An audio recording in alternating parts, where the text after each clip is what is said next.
Genèse, chapitre 2. Ainsi furent achevés les cieux et la terre, et toute leur armée. Dieu acheva au septième jour son œuvre qu'il avait faite, et il se reposa au septième jour de toute son œuvre qu'il avait faite. Dieu bénit le septième jour, et il le sanctifia, parce qu'en ce jour, il se reposa de toute son œuvre qu'il avait créée en la faisant.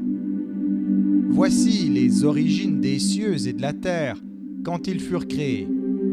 Lorsque l'Éternel Dieu fit une terre et des cieux, aucun arbuste des champs n'était encore sur la terre, et aucune herbe des champs ne germait encore, car l'Éternel Dieu n'avait pas fait pleuvoir sur la terre, et il n'y avait point d'homme pour cultiver le sol. Mais une vapeur s'éleva de la terre et arrosa toute la surface du sol.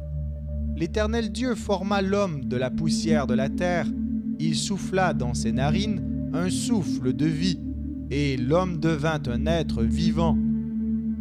Puis l'Éternel Dieu planta un jardin en Éden, du côté de l'Orient, et il y mit l'homme qu'il avait formé.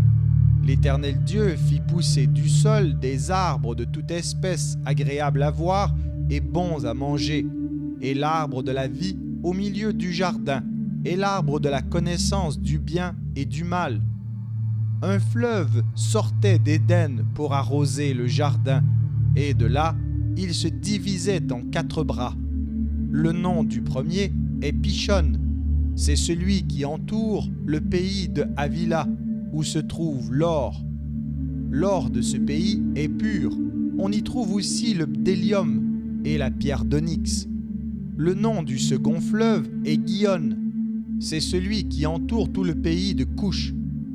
Le nom du troisième est Hiddekel. C'est celui qui coule à l'orient de la Syrie. Le quatrième fleuve, c'est l'Euphrate.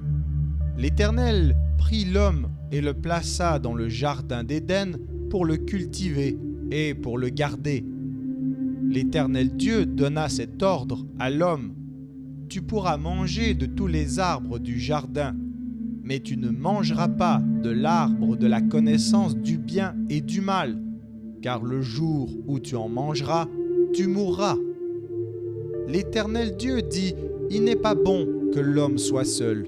Je lui ferai une aide semblable à lui.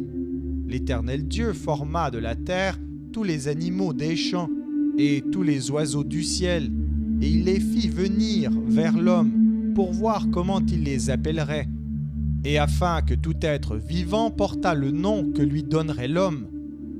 Et l'homme donna des noms à tout le bétail, aux oiseaux du ciel et à tous les animaux des champs, mais pour l'homme, il ne trouva point d'aide semblable à lui. Alors l'Éternel Dieu fit tomber un profond sommeil sur l'homme qui s'endormit. Il prit une de ses côtes et referma la chair à sa place. L'Éternel Dieu forma une femme de la côte qu'il avait prise de l'homme, et il l'amena vers l'homme. Et l'homme dit: voici cette fois celle qui est os de mes os et chair de ma chair. On l'appellera femme, parce qu'elle a été prise de l'homme. C'est pourquoi l'homme quittera son père et sa mère et s'attachera à sa femme, et ils deviendront une seule chair. L'homme et sa femme étaient tous deux nus, et ils n'en avaient point honte.